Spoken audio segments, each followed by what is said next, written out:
Welcome back, everybody, to Thrive in Your Body with Homeopathy series, where we discuss what homeopathy can do for you and your loved ones, especially if you're suffering from a chronic health condition. So today, I am very much looking forward to our fabulous guest, Dr. Nazanin Vassighi. Dr. Vassighi is a naturopathic doctor with specialization and specialized expertise in homeopathic medicine. She is currently an associate professor of homeopathy at Pasteur University, and she's teaching homeopathy courses and serves as a clinical supervisor at Pasteur University Clinic in San Diego, where she trains naturopathic medical students in clinical homeopathy. She received her doctorate from Sonoran University of Health Sciences and subsequently completed 1 year of residency in general medicine, followed by 1 year specialized homeopathy residency. Dr. Vassighi is also an established speaker, published author, researcher, and homeopathic diplomat via the Homeopathic Academy of Naturopathic Physicians. To balance out her teaching duties, she maintains a private practice hosting consultations with clients in the US and internationally, focusing on digestive and anxiety disorders, which we're going to speak about today. So Dr. Vassighi's main area of expertise within homeopathic practice is helping patients who struggle with IBS and SIBO and she helps them to really achieve those long-lasting results with homeopathy when conventional methods are just not working. So you can contact Dr. Vassighi on her website. We're going to paste it in the notes. And let me bring our wonderful guest today so we can say hello and get on started with our questions. Welcome, Dr. Vassighi. Such a pleasure and honor to have you today. Thank you so much, Monica. I'm so excited to be here with you today. I appreciate the invite. Well, so am I. So, let's get on the questions. Let's get started. So, but first, before we get into the meat of it, please tell us a little bit about how you personally found homeopathy, and then what led you to become such a passionate teacher and practitioner of this medicinal art. Such an interesting question that I'd love to answer every time someone asks me, because when I actually entered the field of naturopathic medicine and when I started naturopathic medical school, I had no interest in homeopathy whatsoever.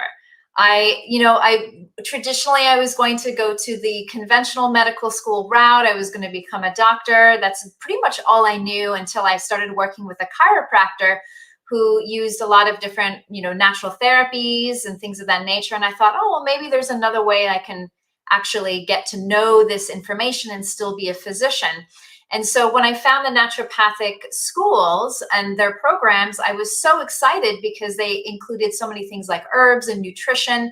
And then homeopathy was there too. And I had a research background. I was really sort of science focused. And I was like, I don't know about this homeopathy stuff. So let's just, I'll just go through this program. I'll learn about it and who cares? So by the time I actually started to go through the program, it was about the end of my second year.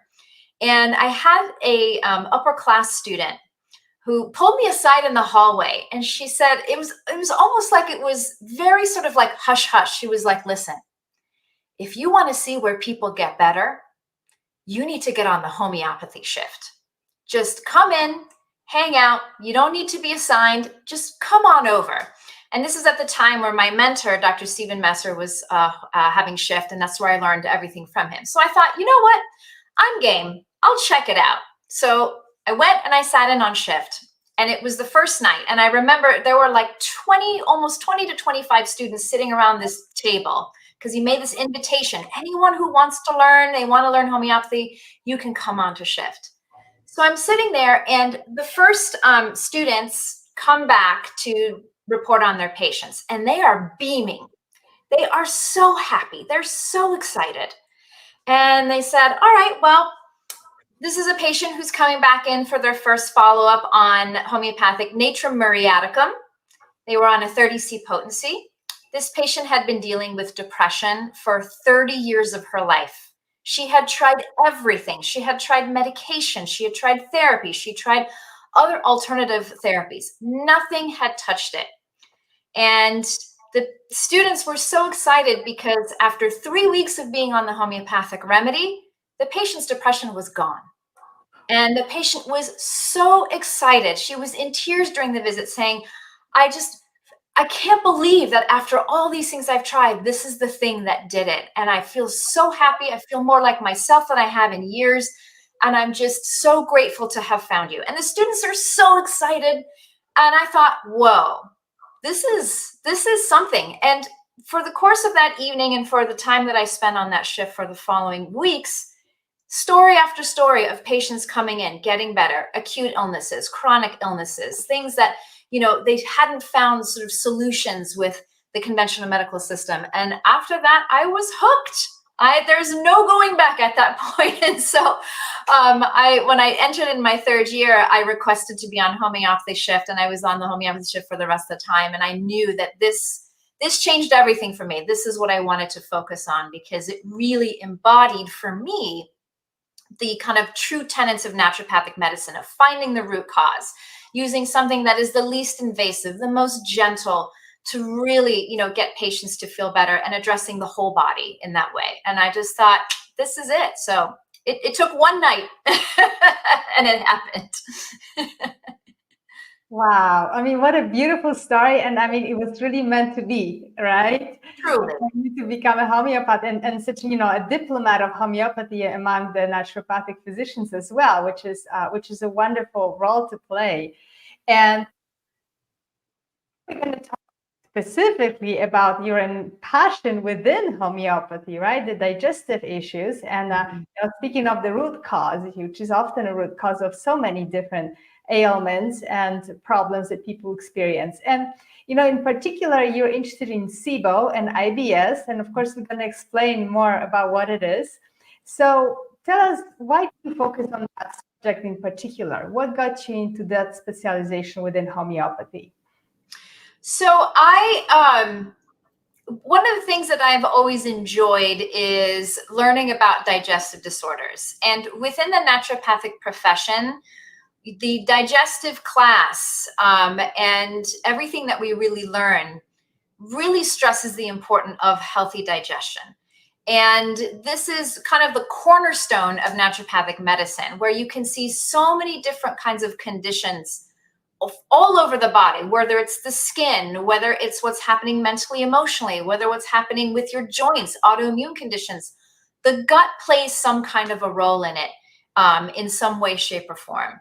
And this is something that was really interesting to me. And I thought, really, I'd like to kind of focus on something that really kind of, again, is part of that root of, if we don't kind of fix this, then we're going to continue to see these issues arise. So I was really attracted towards looking at IBS and SIBO in particular, because around the time when I was actually in school and getting ready to graduate, this diagnosis of SIBO started to come up.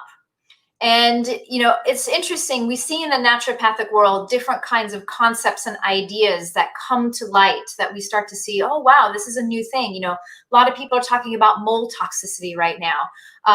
We used to talk about parasites. Maybe a lot of people have parasites. SIBO was this thing that just started to kind of come out. And within the conventional world, they still didn't see it as anything more than something that would happen after you had surgery in your bowels. But in the naturopathic world, we started to see this is something happening where there's just some kind of difficulty with the type of growth of certain bacteria in your gut, which are now leading to these chronic problems. And while I was in school, there was a great book that came out that talked about the IBS solution. I believe it was Mark Pimentel, where he talked about how a lot of patients who have IBS also have SIBO. And so if you treat the two of them together, you start to see improvements. Now, what was interesting to me is when I was seeing patients on shift, is that they would receive a lot of the treatments, either conventional or naturopathic alternative, and they would feel better. But then after a while, they would relapse and the symptoms would come back, right? Foods that they used to be able to tolerate well, and then they would have a sensitivity to, then after some time, after they would feel better, they would reintroduce them back in. They would be fine for a while, and then they would have food allergies again. Or they would go through, and the bloating, the diarrhea, the constipation, They would get some periods of remission, but it would always come back. So this really kind of was interesting to me. And I thought, really, homeopathic medicines are able to really kind of identify and address that difficulty with relapse, what we see over and over again. And I thought, it'd be really interesting to apply homeopathic medicines specifically to this population, because of the fact that most of the time when you go to the doctor and receive a diagnosis of IBS, it's sort of like what we call a dumpster diagnosis, right? We don't know what else it is. You just must have it. We don't have cancer. You don't have anything else, but you've just got an irritable bowel. So take some fiber and that's it. So with within homeopathy, we can do so much more within this space. And I found it to be really wonderful to help patients who have struggled with these diagnoses, where they do everything and they try everything, but their labs still come back with elevated, levels of methane and things of that nature. It's still really difficult. And this is one of the reasons why I thought, homeopathy would be really well suited for this, because we can really kind of not only decrease the symptoms and start the healing process, but we can also reduce the chance of remission and reduce the chance of relapse going forward. Okay, great. So great. So let's talk more about, what actually SIBO is and IBS as well, because some of our viewers may actually have been diagnosed, but maybe some are not sure, and maybe we can actually help some people get on track understanding their own digestive issues. So can you tell us more about the signs and symptoms of SIBO and IBS, or whichever, however you would like to go about that? And also for our viewers who may be struggling with some chronic digestive issues, what can guide them to suspect that they are struggling with SIBO infection problem? Absolutely. So we'll start with IBS. So most of the time, irritable bowel syndrome is pretty much defined by a number of symptoms, which is either the patient has a change in their bowel habits, where they start to develop more prominence to either constipation or more towards diarrhea.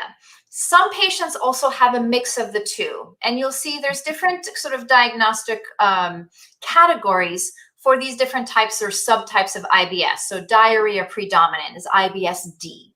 Constipation predominant is IBS-C. And if you have both that you really can't categorize, you have one more than the other, it's usually IBS-M for mixed. So this is usually what you might see, is sort of like changes in your bowel habits, also accompanied by some type of potential abdominal pain that is usually relieved after having a bowel movement. That's one of the key things that you see, where the patient might have cramps, pain, things like that leading up to it. But then once they have the bowel movement, they feel some sort of relief in that as well. The other thing that's kind of the major hallmark is you see a lot of distension and bloating. And of course, one of the big aggravators for IBS is stress. So this can be environmental stressors. This can be food stressors, where now patients find that they're becoming more and more sensitive to certain foods they didn't have a problem eating beforehand, or having some mental emotional stress, anxiety, depression, job stress, family stress, which then also then influences the bowel movements and then can lead to the development of these symptoms.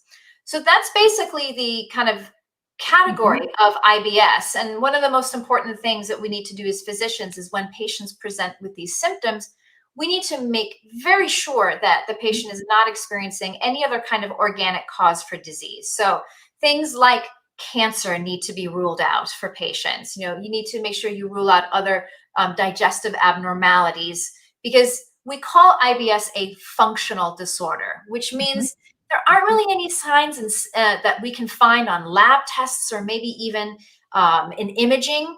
It just seems that your body has a tendency to have these issues, but we can't find anything wrong with you. So that's sort of the set for IBS. Now, SIBO is usually sometimes superimposed upon IBS. Sometimes it can cause the IBS, or IBS is sort of the breeding ground for you to potentially also have SIBO. Now, SIBO basically stands for small intestinal bowel overgrowth, where we have all of these sort of flora in our digestive tract, right? The good bacteria and the bad bacteria. And what SIBO is essentially an overgrowth of bacteria that normally inhabit the intestine. But what happens is some of these sort of like kind of normal or non-harmful bacteria, they start to grow out of control in relation to the regular, normal, good flora that you have in your gut. And it's this overgrowth that starts to create a lot of symptoms. So these bacteria love to feed on food. They love to feed on different kinds of byproducts, especially if you're not breaking down your food well enough in your stomach. And then they start to create gas. So with SIBO, we see a lot of overlap of the signs and symptoms of it on top of IBS. Usually, again, the distension is one of the things that can be very troublesome for patients. I'll have patients that they say, I will eat a meal and I look like I'm 6 to 9 months pregnant. I don't know how this happened. I just had like, a sandwich, or I had like a really easy meal, but I'm so bloated. I've had a hard time, either passing stool or I'm having diarrhea. It's driving me out of bed in the morning. I, have a hard time with continence. Sometimes I pass stool and I don't mean to. Lots of gas, lots of abdominal cramping. Usually see that superimposed on top. But some of the telltale signs that might give you an idea if you have SIBO or not. And one of the things that I've seen to be quite consistent with my patients is when the patient wakes up in the morning, their abdomen can look very flat, normal abdomen, right? And then as the day goes on, as they eat more food, breakfast, lunch, and dinner, by the time nighttime hits, you'll see the distension grows and grows and grows, where usually it is the worst right at nighttime before they go to bed. But then when they do go to sleep and they wake up the next morning, the abdomen has come back to its regular sort of flat appearance.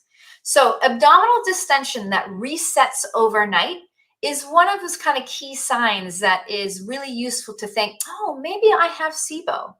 Or perhaps a patient had in their past history some kind of a pretty bad food poisoning. So this can be food poisoning with those really bad bugs like E. coli or salmonella or sometimes Shigella that resulted in pretty severe diarrhea, mucus, fever, chills, right? What you would see with like a typical gastroenteritis or food poisoning.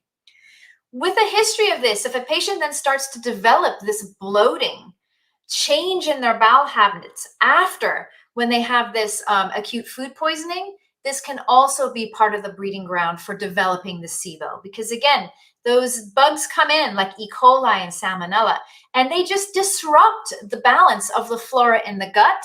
And then as a result, you get all those opportunistic bacteria to start to grow out of control. And then you start to see all of these signs and symptoms start to follow. So having a history of that, if anyone's had food poisoning, that's a really kind of one of those things that can let people up to developing SIBO. Having that distension that resets overnight, in addition to having sort of like the constipation and the diarrhea, are some of the kind of the factors that I've seen pretty common in a lot of patients who have these diagnoses. Okay. So we know that you treat SIBO with homeopathy, but before we get into how that, I'd like you to tell us a little bit more about homeopathy or in general, because some of our viewers may not be fully familiar with what homeopathy really is, and how does it actually differ from naturopathic medicine? Since you have such a wonderful insight into both, what are the most important principles in homeopathy? So distinct and unique method. Yeah, great question. This is one of the things that I see a lot of people who kind of come to know or hear the words homeopathy and naturopathy. Sometimes they think they're the same thing, right? They'll say, oh yeah, I've taken homeopathic remedies before, but then you find out it's just herbs. So really what we see with naturopathy, we have several tenets of how we practice. And that really is, number one, basically treating kind of like the root cause. Really allowing nature to kind of be the guide and being the healing agent. So we have vis medicatrix naturae, which basically means the healing power of nature, which is that inner ability in all of us to heal, right? If we cut our fingers, on like maybe a little bit of paper, maybe you nick it with a knife when you're cooking. If you just ignore it after a few days, that cut has healed over. That's your own body's natural healing ability to just take over and take care of that. Body's always striving for homeostasis and for healing in some way, shape, or form. So within naturopathy, we look at the whole person. We look at the root cause. We also want to look at prevention to prevent future illnesses from happening. And so really to help stimulate this natural healing ability, this is where we use the different methods of treatment. So you can use nutrition. You can look at one's lifestyle. So making sure the patient's getting enough fresh air, exercise, sleep, love, connection with others.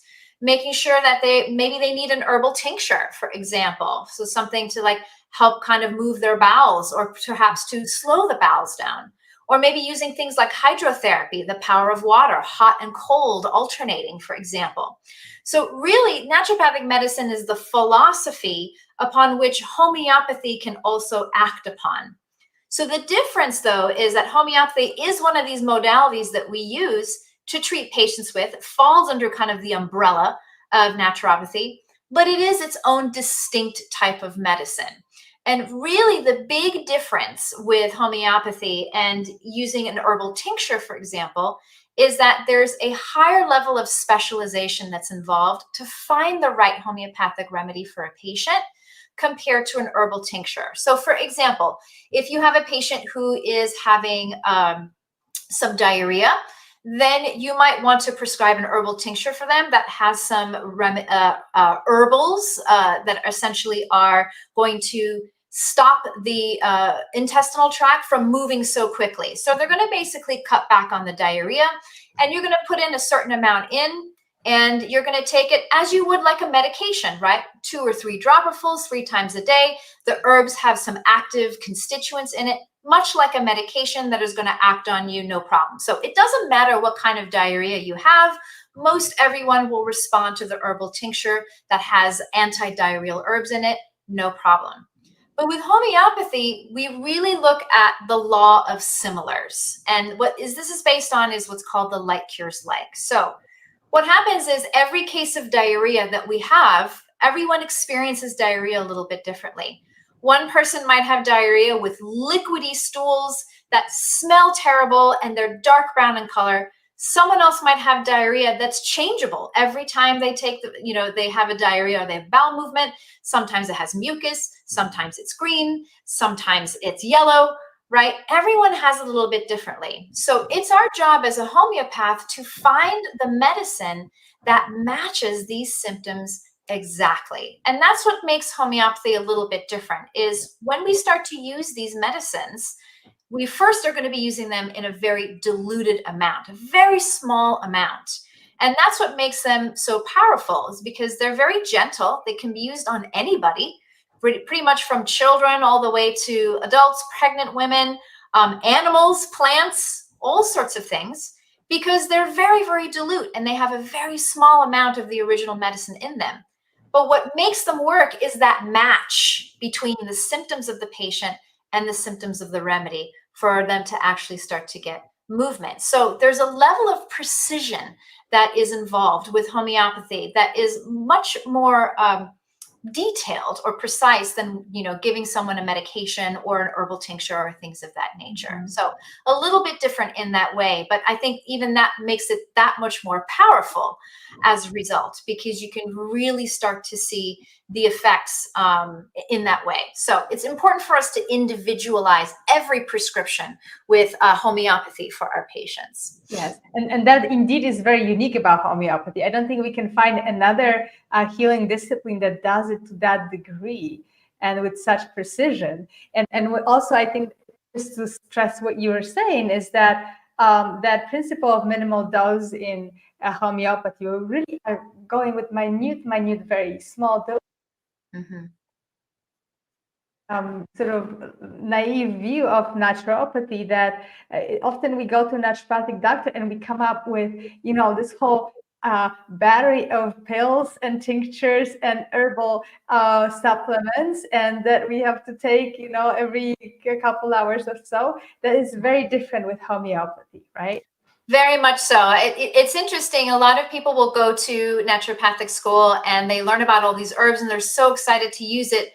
But ultimately, at the end of the day, sometimes we say they're practicing green allopathy, which basically means that they're practicing kind of like a regular conventional medical doctor. Oh, you've got high blood pressure. Here's some herbs for that.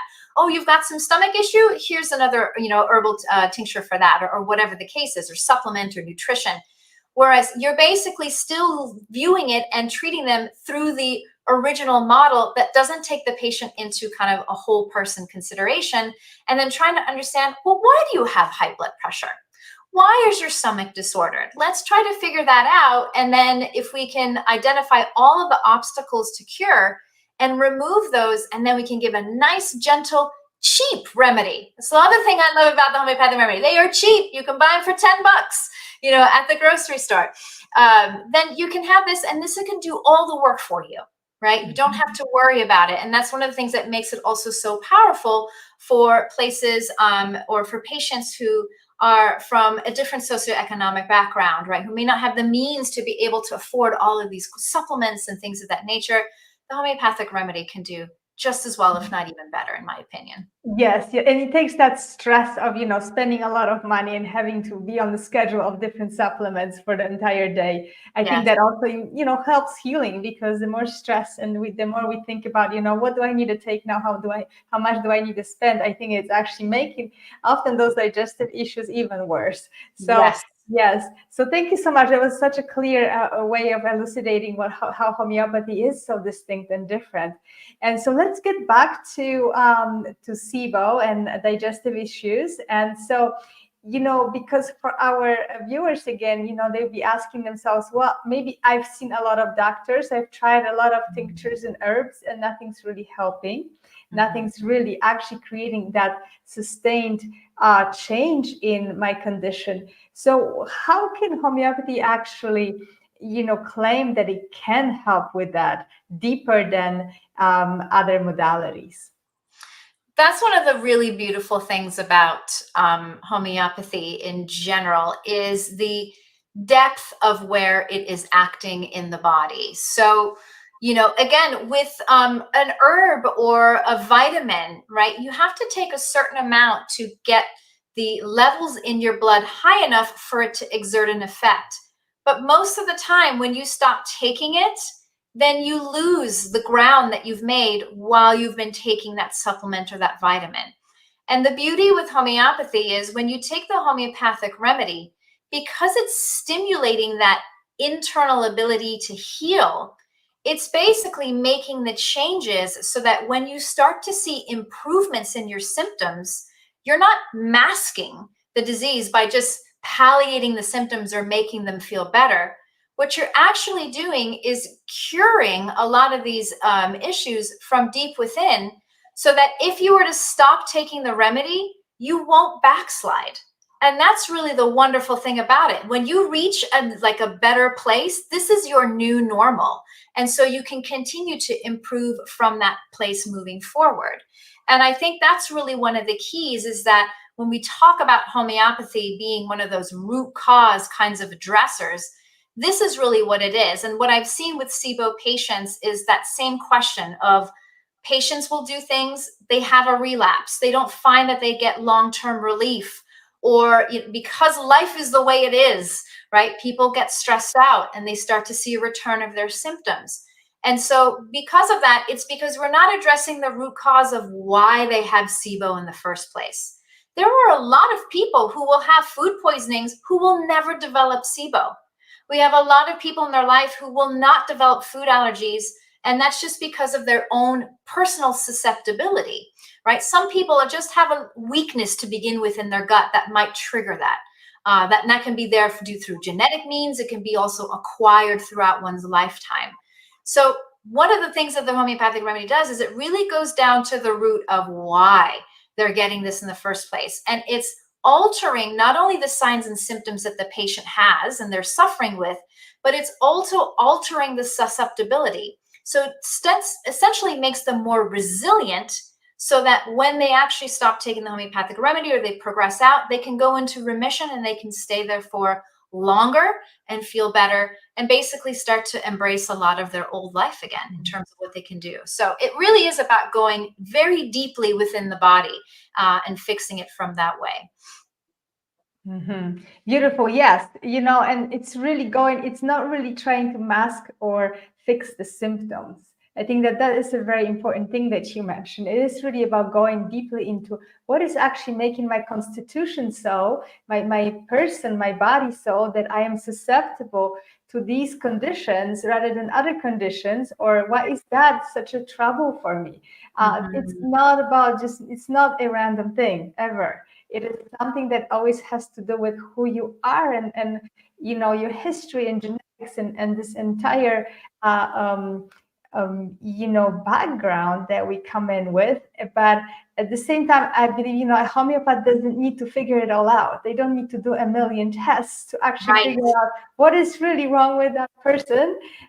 We don't need to have a full genetic panel, etc. We just need to find the right remedy that matches your symptoms as perfectly as possible.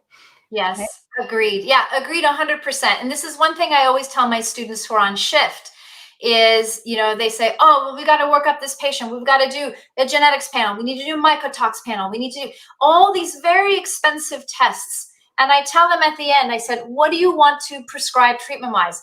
Well, I want to prescribe a homeopathic remedy. And I said, so what you're telling me is regardless of what these test results say, it's not going to change how you're going to treat the patient homeopathically, right? If they have a particular genetic mutation, or if they have some kind of, let's say we find out that their adrenals aren't working well and they're stressed out and their cortisol is too high, or they've got a certain bacteria that's overgrown in their gut, the right homeopathic remedy will balance that out. It will balance your hormones. It will balance, your digestive system. It will balance everything basically from head to toe. So we don't necessarily need to have a lot of these fancy tests. I think doing the basics to make sure that you don't have anything serious that then will kind of instruct us what we can treat homeopathically is very important in that way. But it's very beautiful in that way because we can just focus on what's in front of us with the patient, what their symptoms are. Yes, beautiful. What is in front of us? I think that's the motto for today. Yeah. Great. So, on the other hand, as a naturopath, that lifestyle is important in health and in helping to cure conditions. So for a homeopath, is that also the truth? Is that also an important issue? What do we eat? What our lifestyle is? And if so, what advice would you give to people who maybe have been diagnosed with SIBO or have been struggling with, ongoing chronic digestive problems? Great question. No one really puts it better than Samuel Hahnemann, who is the founder of sort of homeopathy and the way that we practice it as a sort of a system of medicine, where in his book called The Organon of Medicine, which basically lists out step by step how to practice homeopathy, how to approach patients, how to view them as a physician, how to take their case, and then how to prescribe. He basically says that, a homeopathic remedy isn't going to be a cure-all.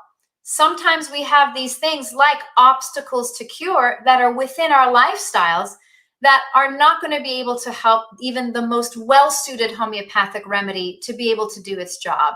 So for example, if you have a patient who is suffering with overwhelming fatigue and you find out that they're sleeping 1 or 2 hours a night because they are staying up late and playing video games, and they say, I want you to cure my fatigue, no homeopathic remedy is going to cure that, right? They need to sleep, right? So again, some of these really basics, like making sure that you're getting in good food, making sure that you are getting outside, getting some fresh air, not being cooped up inside, doing things that are going to be useful to kind of help calm your mind. Just these like really basic, what we call kind of determinants of health and just lifestyle issues are absolutely important. And so Hahnemann made sure when he was treating his patients that in addition to giving the good right homeopathic remedy, he would help to improve some of just the basic lifestyle difficulties. And then he would always find that the homeopathic remedy would work even stronger in those cases where they took care of it. So it is absolutely important for a homeopath to take that into consideration. And things that you might want to take a look at, especially if you're struggling with digestive issues, One of the big ones, of course, is diet, right? A lot of the diets that is out there that is fast and convenient for those of us who don't have time, right? We're all very busy. We're trying to make sure that we get in breakfast, lunch, and dinner. Some of it might be really fast and quick. And sometimes we might not make the best choices we would like. Maybe we might stop at a fast food restaurant. You know, some of these foods can potentiate the symptoms that you might have if you have IBS or SIBO. So learning how to make some different choices if possible, right? Depending on budget and what you have available to you, trying to incorporate some more vegetables, some more fruits, you know, staying away from processed foods can be very important with a patient who comes in. A lot of patients who come in to see me are already on very restricted diets because they've had to cut this out, but they still have symptoms. But for anyone who might be struggling with these things and they haven't tried that, try cutting out soda. Try cutting out a little bit of sugar. It doesn't have to be drastic and everything all at one time. It can be one little thing at a time.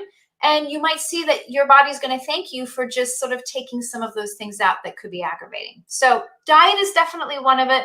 I think another thing that's very important, especially for IBS, because there's a huge connection between the mind and the body with this diagnosis. Anxiety and depression potentiate what happens with our gut and with our digestion. If we are stressed out, if we are anxious, if we're in fight or flight mode, we do not digest. That's the way our body is set up. We are always going to be trying to strive for resting, right? And turning on the parasympathetic nervous system, which is responsible for resting and digesting.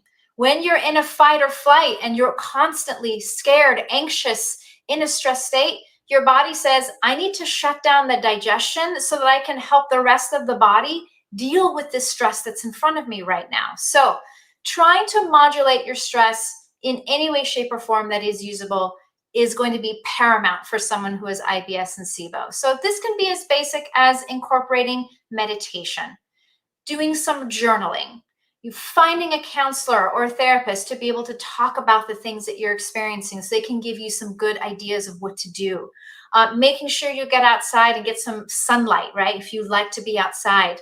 Spending time in nature is really important. Making sure you get your feet on the grass, on the ground, right? So anything that kind of helps to calm your stress. And this can include, right, hobbies. People love to go to the movies, play music, you know, spend time with friends. Anything that takes you out of that really kind of stress state is super paramount for patients who have IBS and SIBO. So I would say nutrition and stress modulation are really important for these diagnoses. Yes. And one thing you mentioned was that a lot of patients that you see are already on a very restrictive diet, but that can be a problem in itself, right? Absolutely. And, you know, a lot of the diets that have been created and designed for patients who have IBS or SIBO, like the FODMAP diet, if any of you out there have heard of this diet in particular, or you might hear the GAPS diet. They're meant to only be used short term while you're on other therapies to then kind of take down the overbacterial load in the gut. And then you're supposed to be able to introduce a lot of these foods back in. But a lot of patients come to me and they say, I've been on this diet for years. And that can also lead to other issues with, you know, malnutrition of certain vitamins and minerals that are really important. So getting checked out and getting evaluated, getting a good homeopathic remedy can help really mediate a lot of these things.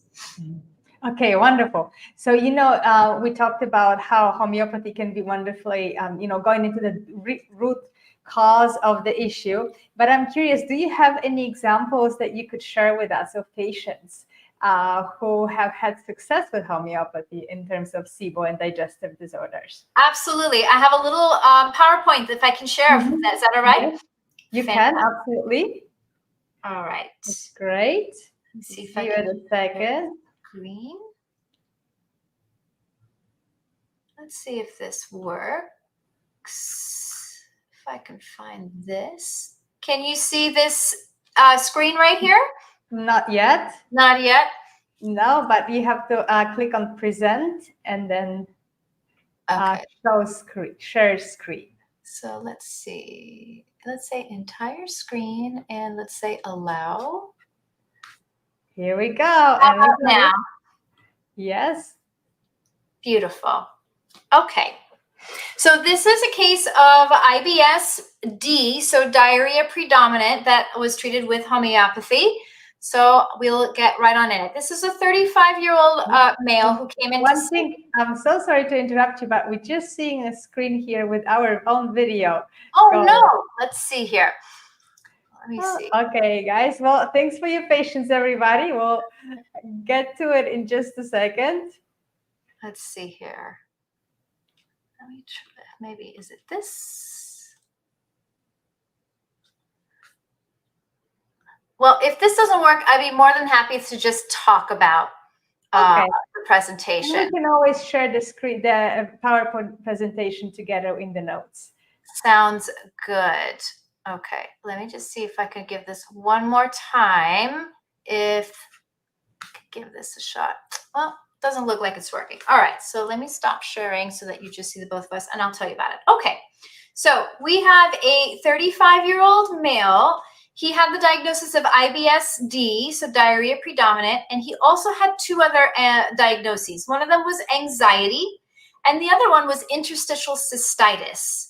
So this is basically a condition that looks like and mimics a urinary tract infection with a lot of urinary urgency and needing to use the bathroom frequently, but there's no actual infection. So it can be a chronic diagnosis.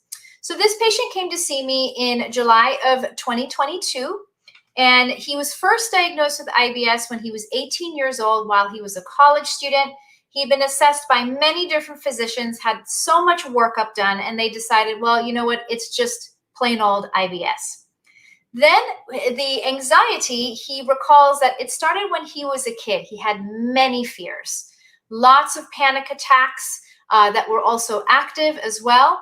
And he had not been diagnosed with any kind of formal diagnosis of something like panic disorder or generalized anxiety disorder. But he said that a lot of his doctors said that it looks like you just have plain old anxiety. It's not really interfering with his ability to go to work or anything like that. So he was okay.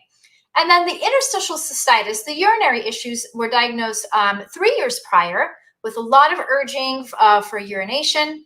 And he also had pain that was extending to the very tip of his penis, along with low back pain. Now, interstitial cystitis is not very common in men to begin with.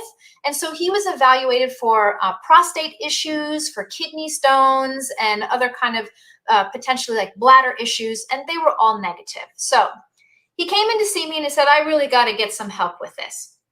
So what we do with homeopathic symptoms is we take the case of the patient and what their individual experience is of the IBS. So I said, tell me about what the IBS the symptoms are, what they feel like. So I have sharp pain in my upper abdomen and on the right side of my back that comes on after a meal, sometimes up to about 30 minutes. That's when I start to feel this pain. It's really sharp, and I start to get really gassy. I feel like I have to have a bowel movement, and I usually end up having to go to the bathroom. I have stools that look kind of yellowish. I pass a lot of mucus, and I just feel kind of terrible after that. And he said, I also have bowel movements that come after I get really anxious and worked up about something. So he had his anxiety style, his flavor was anticipatory anxiety. So anytime he basically would have some event to look forward to in the future, he would get really anxious about it. So he would say, he was a lawyer, and he said, when I'm leading up to court proceedings and I have to go into court, I start to get really anxious. I just dread what's happening. And then I start to have more diarrhea. And then I get really anxious about my health. What's wrong with me? What's happening? His mind starts to race. He starts to imagine the worst case scenario.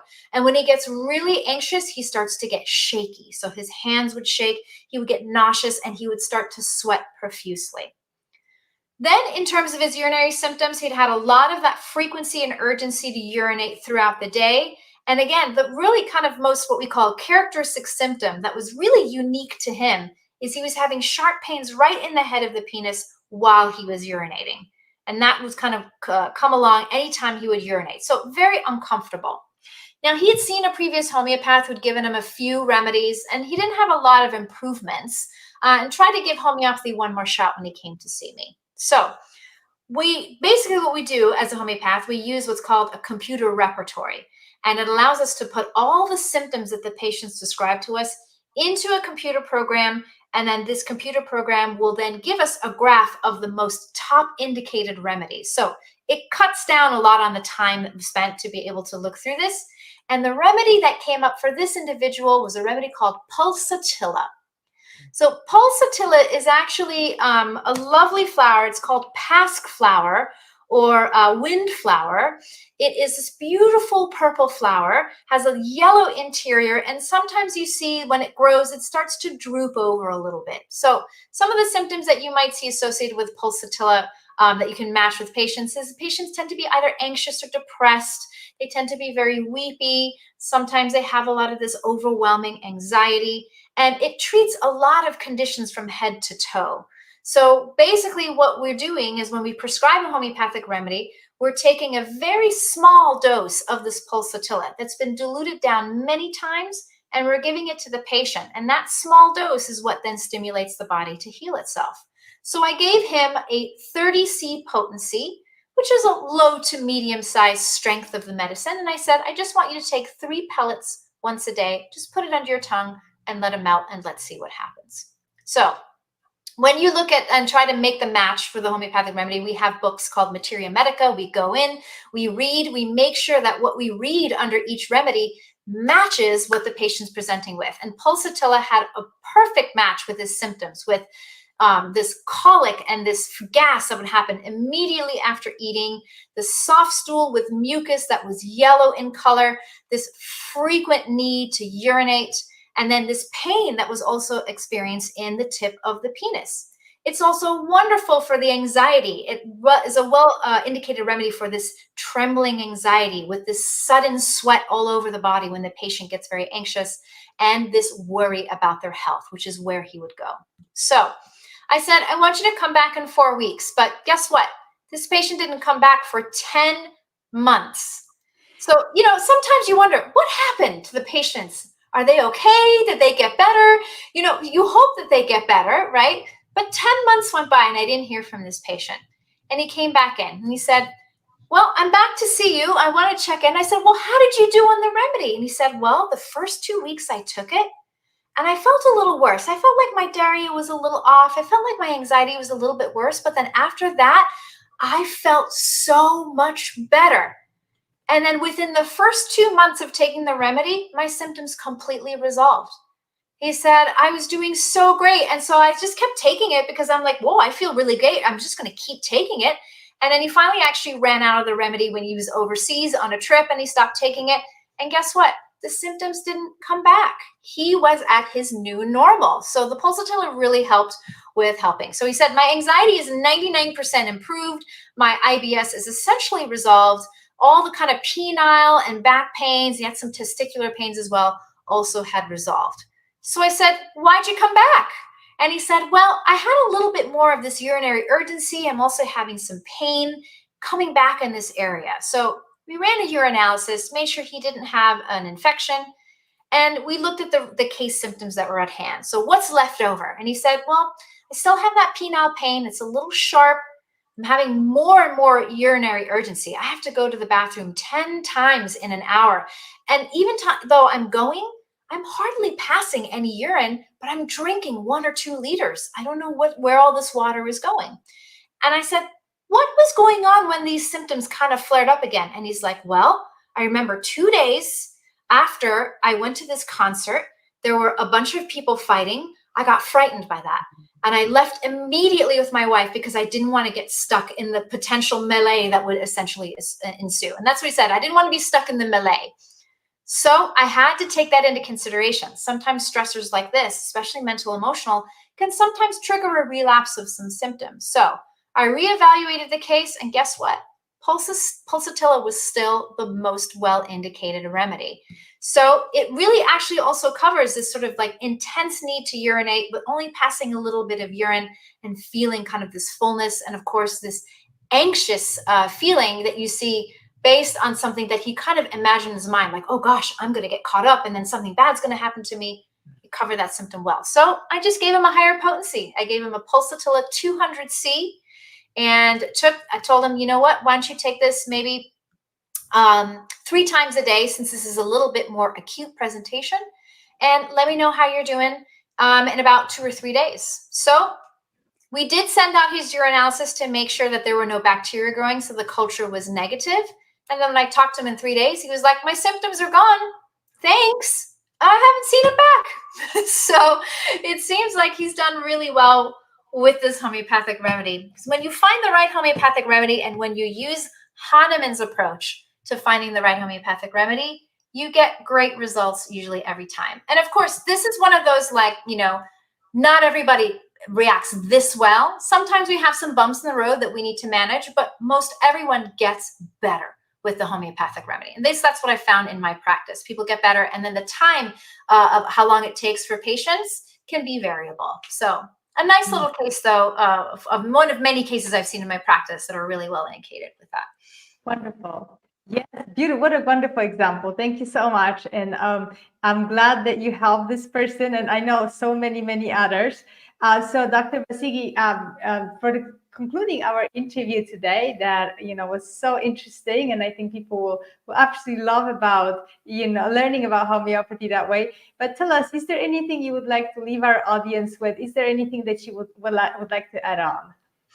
Yeah, maybe 2 things. One, homeopathy works, plain and simple. So if you have acute issues, if you have chronic issues, there's a lot of things that homeopathy can treat. So if you're struggling and you want to get some improvement in your symptoms, reach out to a local homeopath.